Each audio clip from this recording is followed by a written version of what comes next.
This is the Made for Success podcast, and this is Chris Widener, speaker and author of over 15 books, including the New York Times and Wall Street Journal bestseller, The Angel Inside. The Made for Success podcast will help you turn your potential into performance, succeed in every area of your life, and achieve your dreams. And now, enjoy the show. And our guest today is Colette Carlson. Colette is principal of Colette Carlson Communications, which is a professional speaking firm that specializes in sales training and personal development programs. She has over 15 years' experience in the sales training industry. Colette is passionate about providing individuals with the tools necessary for positive, long-lasting change in their professional and personal lives.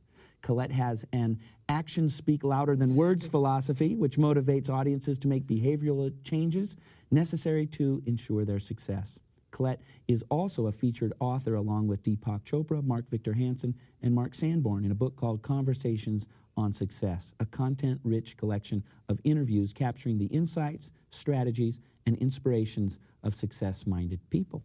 Welcome, Colette. Thank you. Good to have you here. Thanks, Chris. Yeah, a lot of fun. We get to let the world know a little bit more about Colette Carlson, the Colette Carlson that I already know quite a bit about. And it's fun to have, all sorts of different people in here. And it's particularly fun when I get to have my friends in here, people that I've known and been able to see outside the limelight of professional speaking and the like. So it's going to be fun for us. So tell us, how does a person end up becoming a person, a speaker, who speaks to women about assertiveness and language and all that kind of thing? How do you end up doing that? Well, I think we've often heard that you have to teach, or you end up teaching what you need to learn. I had to learn it myself. Believe it or not, I wasn't the assertive individual, Chris, that you know today. So that's hard to believe. I mean, it really sure is. It is, because I've always known you to be assertive and very articulate. So how did that happen? I mean, what? Well, I think I always was as a kid. Growing up, I had a voice and I used it loudly. I mean, trust me, my brothers and sisters could tell you that I definitely let my needs be known around the family. Yeah. But we moved when I was about in 7th grade, and again my sophomore year in high school. And both of those times, I was so interested in being liked by everyone and wanting to fit in that my behavior became more chameleon-like. And I sort of, adjusted to the group instead of being who I was. And little by little by little, I lost my voice in the process.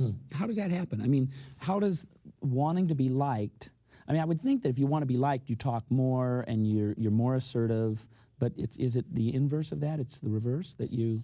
Well, I never said I wasn't a big blabbermouth.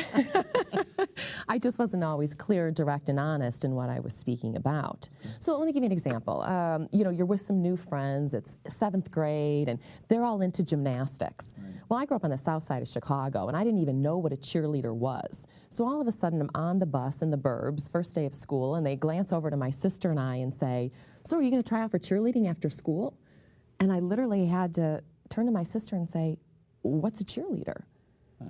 Didn't even know what it was. It never got exposed to it in my world in the city. And so right away, I could just see they pulled away. All of a sudden I wasn't like them without the common ground. So it was even more important now for me to make sure that they liked me because I wasn't like them. We went from a, middle-class neighborhood to a predominantly upper middle class neighborhood. My folks bought homes that were run down and fixed them up, and we'd move on again. So I didn't belong to the country club. I didn't have a bowling alley in my basement. It was very different for me, and so I think I felt compelled to prove myself by being just like them, even though I wasn't. So I had to start pretending. So if they were all into this type of music, even though I might have thought it stunk and not my style, I'd get right in there and, "Oh yeah, this is cool, this is great." And you do that enough and sooner or later you lose who you are. So that happens a lot as kids. I mean, I know we talk about peer pressure, particularly as it relates to teenagers, and you have teenagers, which we'll talk about, or preteens we'll talk about in a few minutes. They're the same nowadays, right? Exactly. But is it true with adults? Do adults cave to peer pressure? I mean, is that part of what you're helping people understand, is that you need to be more assertive, which will make you distinguish from the other people? Or what's the difference between a teenager, a 14-year-old, and a 44-year-old? Absolutely no difference.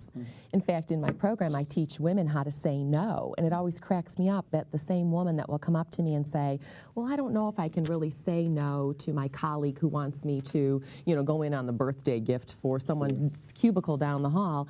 I don't know if I can do that. And I said, well, isn't that funny? Because you're constantly telling your children to say no to their peers, whether it be drugs or alcohol. I mean, without modeling the behavior, to me, you really aren't teaching them anything. Yes, of course, we all still on some level want to be liked, but here's the difference. It's not so much about being assertive, or assertiveness is a byproduct, in my opinion, of self-acceptance. When you finally accept yourself just the way you are, in my case, hail damaged thighs and all, then you aren't trying to win anyone's approval, and so then you can start using your voice. But I don't think there is a difference. I think there's still people showing up at the party pretending they like the music when they can't stand it. Yeah. What percentage of people do you think over the course of their lifetime come to self-acceptance? Not enough of us. I mean, even though that's what I teach, it's something I have to work on every day because I think it's human nature to find our faults and to focus on those because we want to get better, but sometimes I just think, it's where your mind goes and you have to get it out of the gutter, so to speak, and get it back on the success track, thinking a different way. Unfortunately, I think that a lot of it comes from growing up, listen, I have 2 kids, and I even stayed home with them in the beginning of their lives, and I gave them all my time, love, attention, and devotion. And I'll tell you right now that one day they'll tell me it wasn't enough. I mean. And they'll go to counseling. Yeah, I was singing to them while they were doing their little, sitting on the toilet learning how to poop. I mean, I did it all right? And, packing their lunches into smiley face, and telling them how wonderful they are and that they can do it. I was the best cheerleader. And I'm sure on some levels I didn't give them what they needed, to have true self-acceptance. Partly because every day, well, not Monday through Friday, because my children aren't allowed to watch TV during the week, but every time they tune into any media, it's constantly or not. How do I want to say this? The media is consistently telling us who we should be, and it's usually not who we are. And I know that's particularly true, although I think it's increasingly changing, particularly true about women. But I'm reading more and more articles about how men are becoming more and more concerned with the way they look because the media is telling them the way that they should look and how thin they should be and how their hair should be and, all that type of thing. Why do you suppose we think that other people are better than they are and we think we're worse than we are? I mean, isn't that really what it comes down to? Is it starts out as a kid, we think the other kid is cool and popular and we're not, and then it changes our behavior in order to gain self-acceptance. But it's true when like you mentioned, you go to a party, you think the same thing is, oh, am I wearing the right clothes? And are they going to accept me? Or do I make enough money? What's at the root of that? Self-doubt, because without it, the media couldn't sell us anything. It's one big advertising market on some level. But bigger than that, I think it's just that we don't spend enough time putting in the good. We don't spend enough time allowing ourselves those opportunities where we take the risks which create the growth and the belief. I mean, as long as we're looking at ourselves as nothing more than a package, we're always going to have self-doubt. But when we grow who we are on the inside, then that can change because, if I didn't own who I was on the inside, I would look at growing old as just one big downer. Because as a woman especially, we aren't youth. I mean, for all of us, it's about youth. But especially as a woman, growing old means, you're put out to pasture on some levels. And so I think it's even more important for all of us to start taking the time to honor who we are. But it all boils back down to the fact that I think we're all a little bit paranoid because it's just what we're exposed to. We're told that there's one way to look. There's only one outfit that's cool at the moment with kids growing up. There's one designer label, or if it's not a designer, it's not okay. And so you just hear that enough. I mean, I had to stop reading In Style magazine because after reading it, all I felt was old, poor, and out of style. Not in style, out of style. No, style. Exactly. I mean, I can't afford, or I should say I don't choose to spend money on a $700 necklace that's going to be, out of style, according to them, in 6 months. Well, I remember I had a sort of an enlightening moment for me a number of years ago. I saw on the same stage Jeffrey Gitomer and Jim Rohn.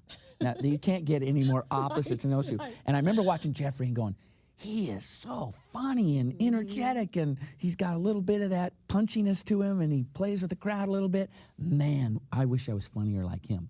Okay, so then he's done, and then Jim comes on. Jim is so professorial, you know, and he's so wisdom. And I thought, boy, wouldn't it be great to be as smart as Jim, and have that down home wisdom. And then I thought, trap, it's a trap. I'm not Jeffrey Gitomer or George who does Joe Malarkey, the real funny motivational speaker, or Brian Tracy or Jim Rohn. I'm not. And as soon as we realize that we're not the pretty cheerleader or the girl who gets a 4.0 or we are who we are, and that's okay. That's self-acceptance, and that's the key turning point. It's like we're locked behind this door, and we're holding the key. And the key is self-acceptance, because once we accept ourselves just the way we are, we can do anything. We can be crazy, we can be ourselves. And that's really who, in my opinion, we're put on this planet to be.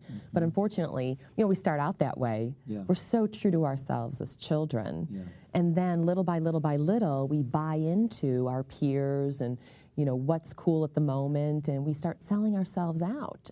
And it takes us a long time sometimes to get back. I want to loop back to your childhood, because you told me some stories, and so much of who we become is based in who we were as kids. And so you talked prior to this about being heavy. Oh, yes. And the funny thing is I've known you for, I think, 3 years now, and we've become good friends. I've never known you to be heavy. And so you said, well, part of it was my battle with my weight. And I went, you had a battle with your weight? So tell me about that. And because I know it's something that a lot of girls and a lot of men go through. Sure. Well, it started about, junior high, same time when I was doing this moving thing. Because, our thoughts are energy. And so anytime I didn't express myself and wasn't true to myself, I sort of had to push that energy down, and I used food to do it. Also combined with the fact that that age, I was really uncomfortable with my body. My parents, although they educated us on, the mechanics of that whole, puberty and sex, we really weren't talked a lot about the feelings behind it, other than, you're in love. When you're in love, that's what it's all about. And so all of a sudden there's boys in the picture, and they always wanted to reach out and touch, and that was the whole issue. Then there's other girls.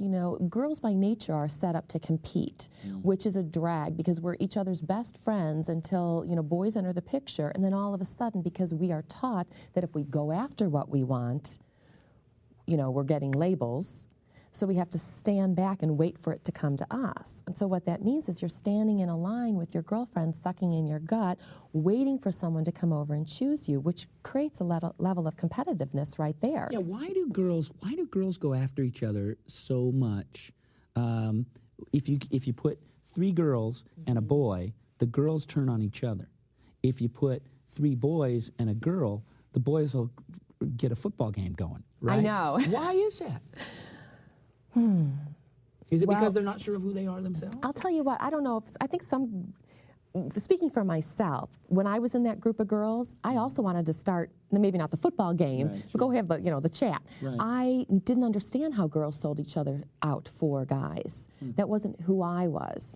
But it just seemed that, again, when we're put in a position of competition, and it's subtle, because girls are not taught to be clear and direct. It's that fake sweetness.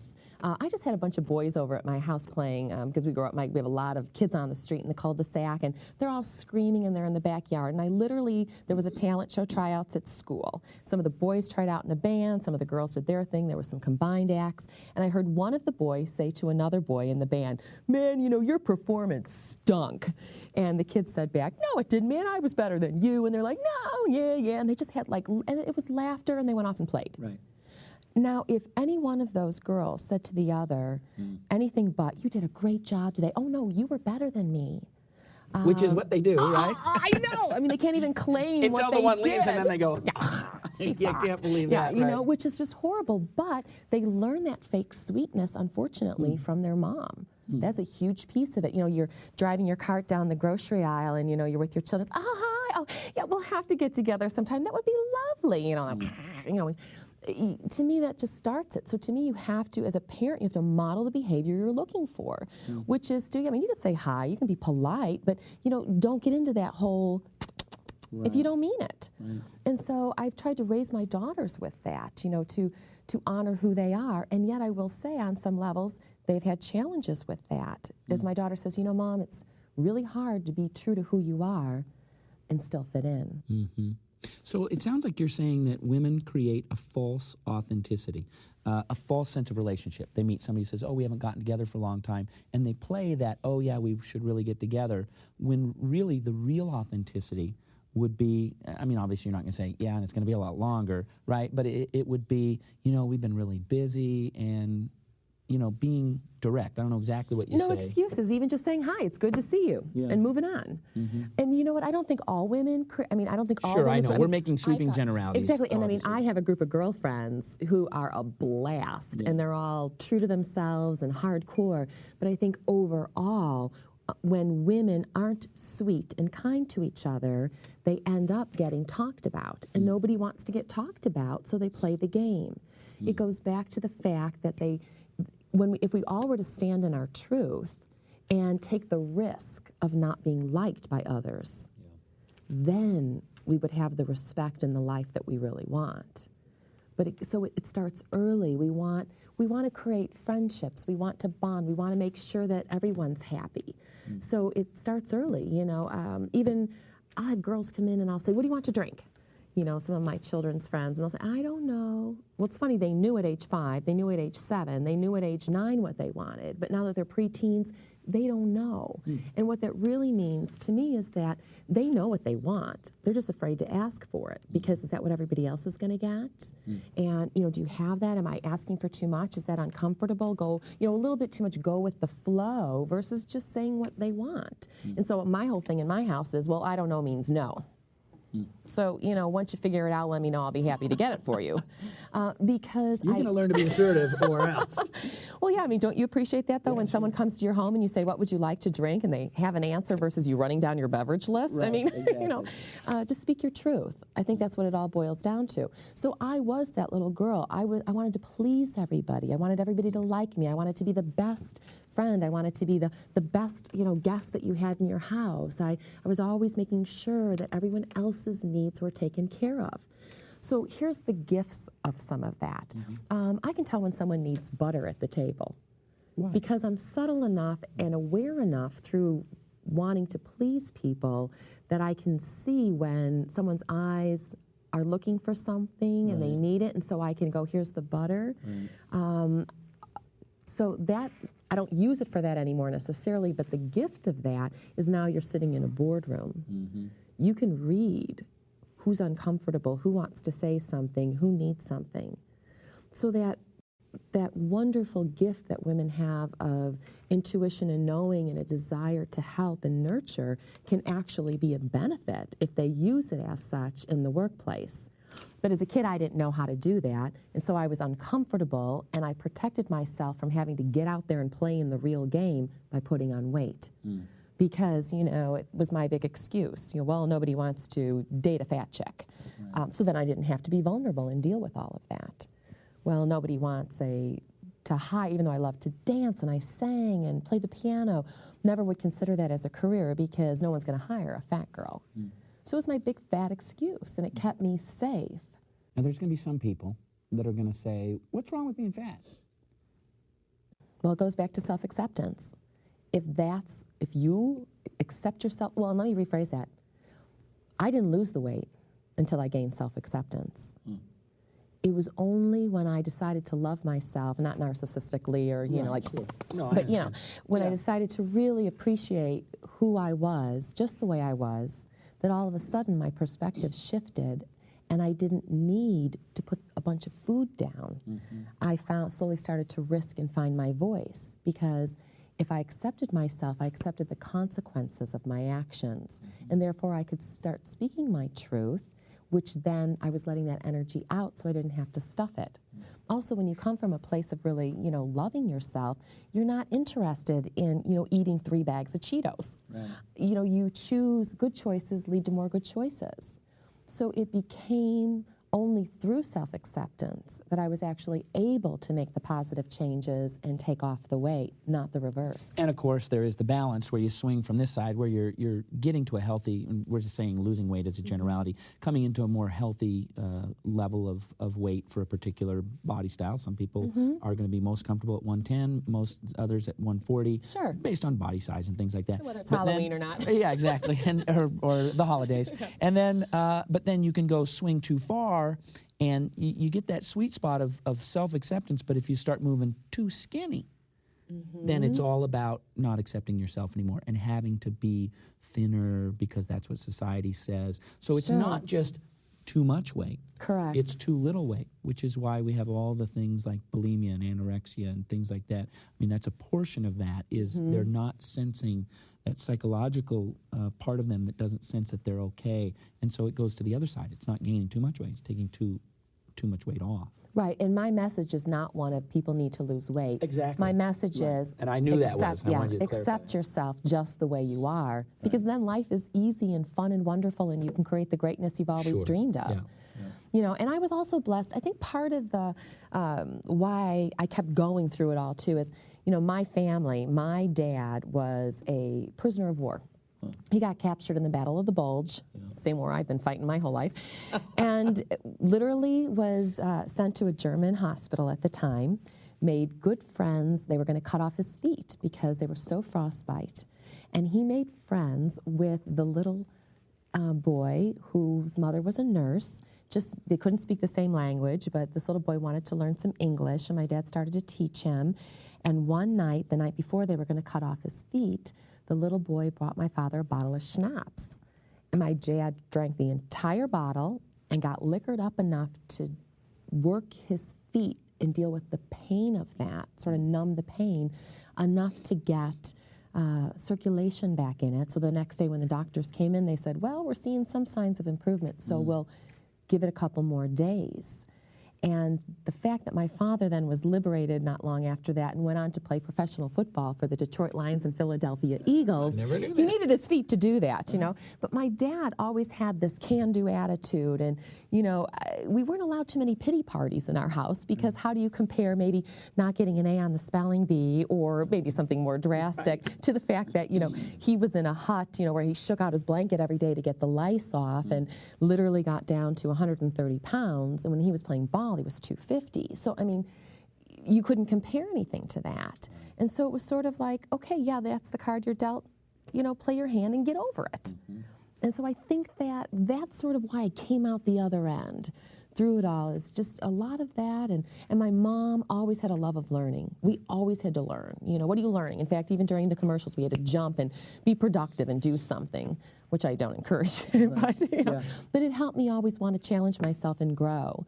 So I think that's what eventually led in. Once I gained the self-acceptance, why it got me back in the game, and through constant reading and all of the gentlemen that you mentioned earlier in the program, I mean, they were my source of information. Interesting. Tell me about your brilliant sister. Oh, Kathleen. Well, Kathleen was the best sister to have growing up, on one hand, because she was just 12 months older than I was, and she was so smart. I mean, there's smart people, and then there's smart people. Well, she was one of those, as right-brained and left-brained as you could be. She could write a beautiful poem, and, you know, she can do your accounting for you. So it was great to have her because she challenged me. So that was cool. But the flip side was I followed just 1 year behind a sister who walked on water scholastically. So she got her A's out of pure brilliance, and I got my A's because I felt the pressure to, and I also knew how to smile a lot and give the teacher eye contact. So I was probably really a B+ student who, you know, got the Benny there. But because she was so talented and did high school in 3 years and college in 3 years, even though I had such skills and abilities, I always compared myself to her. And so I never felt like, again, I brought enough to the table. And I think that's the worst thing we can do, or I should rephrase that. When you compare yourself to someone, you have to make sure that you compare yourself to the entire spectrum. So when I am feeling like I'm not doing enough as a mother, I stopped comparing myself to the woman who is on the cover of Working Woman magazine, and she's the CEO, and she has 5 children, and they all seem to be, well pressed. And, oh yeah, yeah, exactly. And her husband and her are still, and all this, and and then I have to also go to, because I live in San Diego and I've been to Tijuana many times, look at the woman who's laying on the street across the border with 4 children, doing all she can to get them fed. Yeah. And I go, hey, I'm doing okay. Yeah. So that's the mistake we make, is we only compare ourselves to people that are at the top of the game, and then we throw in the towel and say, it's too hard, it's too difficult. Instead of realizing that, anything you want in life is really just baby steps in one direction. Sure. Thanks for listening to the Made for Success podcast. Get to know us at madeforsuccess.com/podcast. Meet the hosts of the Made for Success podcast and pick up a free copy of the Totally Motivated ebook by Chris Widener. We will see you next time on the Made for Success podcast.